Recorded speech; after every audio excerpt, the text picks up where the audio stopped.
आपका स्वागत है। ચાલો દર્શક મિત્રો, નવા વિડીયોમાં આપનું હાર્દિક સ્વાગત છે અને સમાચાર દૃષ્ટિ વિગતવાર અને હું છું રિપોર્ટર દિનેશકુમારસિંહ બાબરિયા જેટી. તો મિત્રો, આજે આપણે પાલીતાણા તાલુકાના જેટી ગામની ગૌશાળા એટલે કે દયાવન ગૌશાળામાં આપણે મુલાકાતે આવ્યા છીએ અને મુલાકાત કરીશું ગૌશાળાની.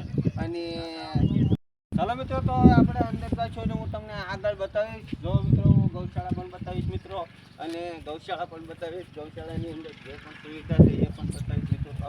જોવાનું ચૂકતો નહીં, અમારી સાથે વિડીયોમાં બન્યા રહો મિત્રો, અને અમારો વિડીયો પણ જરૂરથી જોજો.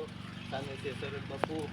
તો મિત્રો આવો અને જોઈ શકો તો ગૌશાળા સરસ છે. અને આ છે ગૌશાળાનું મંદિર અને શરદ બાપુનું બેઠક છે.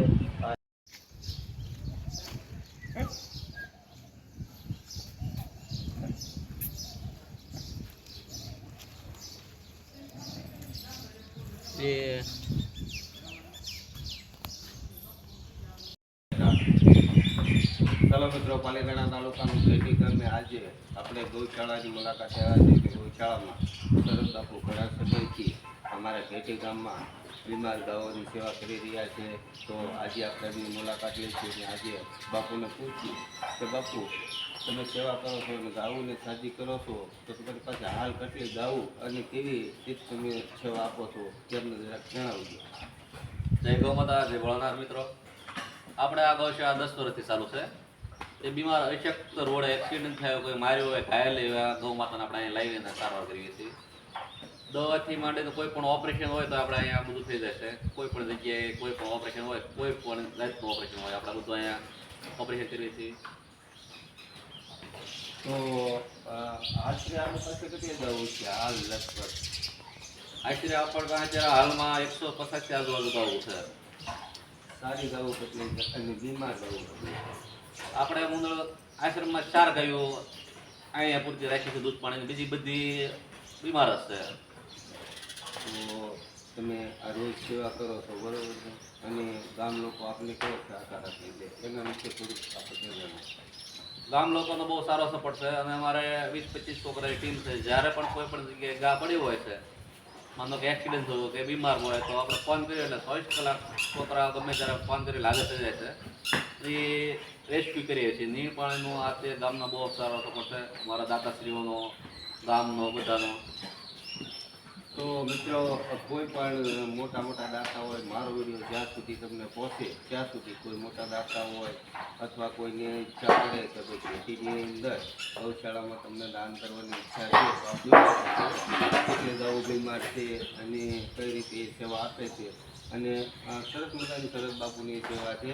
તો શરદ બાપુને મિત્રો એટલો સપોર્ટ કરજો કે શરદ બાપુ હજી પણ, હું તો એમ કહું છું કે જ્યાં ગાવું હોય અને બીમાર ગાવું હોય એમની સેવા કરી શકે અને બીજાને પ્રોત્સાહન મળે કે ભાઈ જાનવરની સેવા કઈ રીતે કરવી એની પાસેથી આપણે શીખવું જોઈએ કાંઈક ને કાંઈક, બરાબર છે. તો પણ હજી આપણા બે શબ્દ વધારે પૂછે કે બાપુ આના વિશે હજી તમે કાંક અમને આના મૂળથી થોડુંક કહો. એક તો ખાસ બધા મિત્રોને કહેવાનું છે, જે આપણે વાહન ચલાવતી વખતે આપણે જે આ ગૌધન છે, કૂતરા છે, કોઈ પણ હોય, મૂંગું જનાવર, એક વાહન આપણે ચલાવીએ થોડુંક ધ્યાન રાખીએ, જેથી કરીને આપણું જીવન આખું બસ બરબાદ થઈ જાય. અમુક એક્સિડન્ટ એવા થાય તો આપણે પગ કાપવા પડે ઓપરેશન કરીને, તો 3 પગે આ જીવન થઈ જાય. અમુકને જીવ હોય આવે છે. એટલે આપણે મોજ શોખ ખાતે કોઈનું જીવન બગડે નહીં, એક ખાસ ધ્યાન રાખવાનું. અને આપણે તો અત્યારે કોઈના ખેતરમાં જાય પાકમાં તો ધારિયા મારે, કુવાડા મારે, એવું એક દયા ભાવ રાખે જીવ ઉપર, એને મારાને હાંકી મૂકે. કેમ કે અત્યારે એને સર્વનું કાર્ય નથી, ગૌશાળાનું કાર્ય નથી, બરોબર. અને ભૂખ તો બધાને, પેટ તો બધાને આપેલા છે ભગવાને, પેટનો ખાડો પૂરો થઈ ગમે એ કરવાનું છે. ગૌશાળામાં આજે આપણે સુરતથી પધારેલા મહેમાનો છે, આપણે એમને પૂછ્યું કે અહીંયા શા માટે આવ્યા છે અને કઈ મુલાકાતે આવે છે એ બાબત આપણે એમને પૂછ્યું. આપનું નામ શું છે? પ્રવીણભાઈ ઈરજીભાઈ વાણિયા. અને આમ તો મારું રહેવાનું સુરત છે, પણ દયાવાન ગૌશાળા તે ઘેટી ગામ અને દુધાળા ગામની વચ્ચે આવેલી ગૌશાળા છે. અને અહીંથી મારું 7 કિલોમીટર ગામ પડે છે. એટલે સુરતથી એટલે એક મુલાકાત માટે આવ્યા હતા. અને આમ તો અવારનવાર જો કે આ 7-8 વર્ષથી આપણે કોન્ટેક્ટમાં છે આ ગૌશાળા, અને ખૂબ સારું કાર્ય થઈ રહ્યું છે. અને અહીંયા બાપુ શરદગીરી બાપુ કરીને છે, ખરેખર બાપુની આપણે હાલત જોઈએ ને તો આપણે એમ થાય કે આ વ્યક્તિથી શું થાય, પણ એવું નથી. અંદરની જે ઉર્જા છે ને એ માણસને ગમે તે કામ કરાવી શકે. ખાલી અંદરની ઉર્જા કે બાપુને બે પગ નથી, ખાલી હાથથી મતલબમાં સેવા કરતા હોય તો જે રિયલ જેને ભગવાને પગ આપ્યા છે એ સેવા ન કરે એ બાપુથી સેવા થાય છે. અને આજ લગભગ 100 કરતાં પણ વધારે ગૌધન અહીંયા છે. પણ ગૌધન કેવું છે કે જેનું એક્સિડન્ટ થયું હોય, જેને કોઈ રાખવાવાળું ન હોય, જેની વૃદ્ધાવસ્થા આવી ગઈ, અને વિશેષ કહું છે મારા બળદો ઉપર કે જેને 15-15, 20-20 દર હાંકી અને રસ્તે તગડી મૂક્યા હોય અને એની આંખના દળદળ આહુડા પડતા હોય ને એ વેદના બાવલિયા સહન નથી થતી. અને એના માટે એની પાસે જેવડી વ્યવસ્થા છે એવડી વ્યવસ્થા આ ગૌશાળામાં આપી અને બળદને આશરો આપે છે. ખરેખર આવા સંતોને, આવા સાધુઓને લાખ લાખ પ્રણામ કરીએ તો પણ ઓછા છે. કેમ કે આ બળદો એના ખેતર નથી ખેડ્યા, ખેતર ખેડવાવાળાને ખેતર ખેડ્યા, એની પાસે જેટલું લેવાનું હતું લઈ લીધું અને પછી રસ્તે રજા. હું બધા ખેડૂતને નથી કહેતો કે ભાઈ બધા જ આવે છે, નહીં, દીકરા કરતાં વિશેષ વાસવે છે, પણ જેને મૂક્યા છે ને 100% કહે કે આ મહાપાપ છે. અને જ્યાં સુધી ધરતી પર આ પાપ થતું રહેશે ને ત્યાં સુધી મૂકનાર માણસ ક્યારે સુખી નહીં થાય. કેમ કે એ તો જેણે એની વેદના જોયો એને જ ખ્યાલ પડે કે એને રસ્તે રઝળતા કર્યા પછી એની આંખમાં કેવા દળદળ આંસુડા પડતા હોય અને એ કોઈ દી કોઈનું પાંદડું તોડવા ન જાય. કેમ કે એની અંદર ઈમાનદારી એટલી હોય, કોઈનું કોઈ દી પાંદડું તોડવા ન જાય. ગમે એના જ્યાં પણ મળે કાંઈક ઉકળામાં મોઢું મારીને કાંઈક બીજું 2 પાંદડા મળે એ ખાઈ લે, પણ જડદન કોઈના ખેતરમાં બળદ નહીં આવે. બધા જીવ આવશે પણ બળદ જડદન નહીં આવે. કેમ કે એની નિષ્ઠા હોય, એની ઈમાનદારી હોય. એટલે ખરેખર લાખ લાખ વંદન કરીએ આવા સાધુને, અને જેણે કાંધે ધોહણું નાખી અને 20-20 વર્ષ, 17-17 વર્ષ સુધી કામ કર્યું અને આ ધરતીમાં જીવનારા માનવ જાતને ખાવા માટે અન્ન ઉત્પન્ન કરીને આપ્યું, બરાબર, એને છેલ્લી દિશા આ દિશા ન હોવી જોઈએ. એ સૌને રિક્વેસ્ટ છે કે બળદને છૂટા ન મૂકો. સુખી થવું હોય ને તો એને આંસુડા લૂસવાનું કામ કરો, આંસુડા લૂસવાનું કામ કરો, આંસુડા પડાવવાનું ન કરો. જય ગો માતા, જય ગોપાલ. સરસ, ખૂબ ખૂબ આભાર આપનો, ખૂબ ખૂબ ધન્યવાદ. આપણને આટલી લાગણી છે દયાવાન ગૌશાળા તરફ, એટલે હું પણ એક રિપોર્ટર તરીકે આપનો ખૂબ ખૂબ આભાર માનું છું. જય હિન્દ, જય ભારત. ચાલો મિત્રો, તો હવે અહીંયા સેવા કરતા મિત્રોને પણ આપણે પૂછ્યું, તો આ ભાઈને પૂછીએ. ભાઈ, તમારું નામ શું છે? મારું નામ ભરતભાઈ ભુવનભાઈ ખેરાળા છે. મારું નામ જેટી છે અને હું અહીંયા 5 થી 6 વર્ષ 7 વર્ષથી હું અહીંયા કામ કરું છું. અને જે લૂલા હોય, લંગડા હોય, જે ઊભા ન થઈ શકે હોય તેઓને અમે ઊભા કરીએ છીએ અને તેમની સારવાર કરીએ છીએ અને ખાવા પીવાનું ટાઈમસર આપીએ છીએ અને સાફ સફાઈનું કામ અમારું છે. એટલે એમની સરસ, ઓકે. ચાલો ભાઈ, ભરતભાઈનું કામ પણ. ચાલો મિત્રો, તો પણ અહીંયા બીજા પણ ભાઈ છે, આપણે એમને પણ પૂછ્યું કે ભાઈ તમારી સેવા શું છે, બરાબર છે? તો ભાઈ, આપનું નામ શું છે? રાકેશભાઈ ભૂપતભાઈ ચૌહાણ, મારું ગામ ઘેટી છે.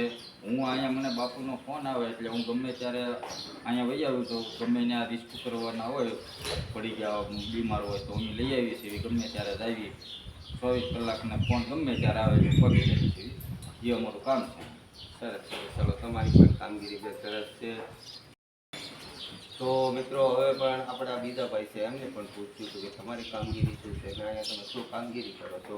તો ભાઈ, આપનું નામ શું છે? દાદુભાઈ પોપટભાઈ વાઘેલા, ગામ ઘેટી.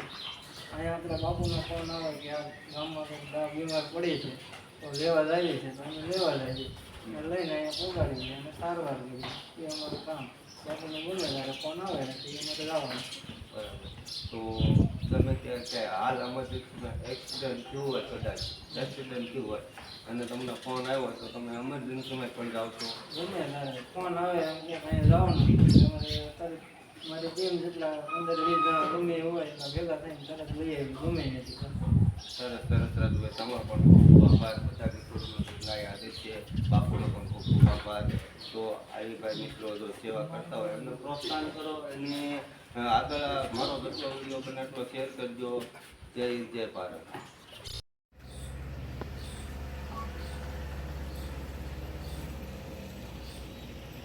આ બધા કોકા છે, આમાં બધામાં દવાઓ છે. આ બધા ઘોડામાં અંદર છે. બરાબર. હા, બાટલા સહિત દવાઓ, બાટલા બાટલા. સરસ સરસ ભાઈ. ટૂબુ હોય, સરસ સરસ લ્યો, સરસ છે ભાઈ, તમારી કામગીરી બધાની બહુ સરસ બધી છે. દવાઓ અહીંયા હોય. ના ના ના ના સરસ છે. પાછા દવાઓ ટેબ્લેટ પણ છે, પછી પ્લાસ્ટર, પાટા, ઓપરેશન, પાટા, બધું ઓપરેશનની કામગીરી બધું સરસ આ ભાઈ. ઓપરેશનની બેગ તો મિત્રો જોઈ શકો છો આપ, તમામે તમામ દવા પણ હાજર છે.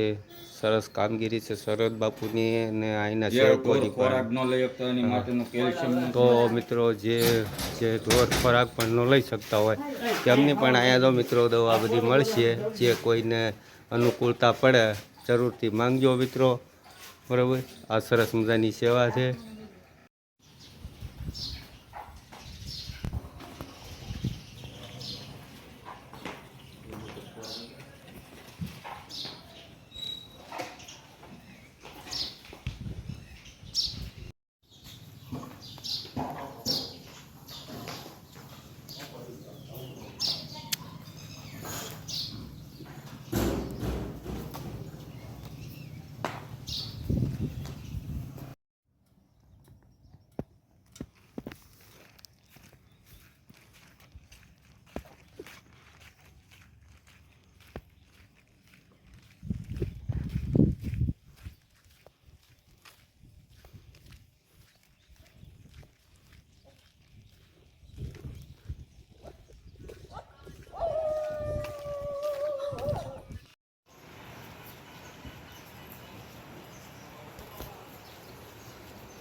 જય માતા.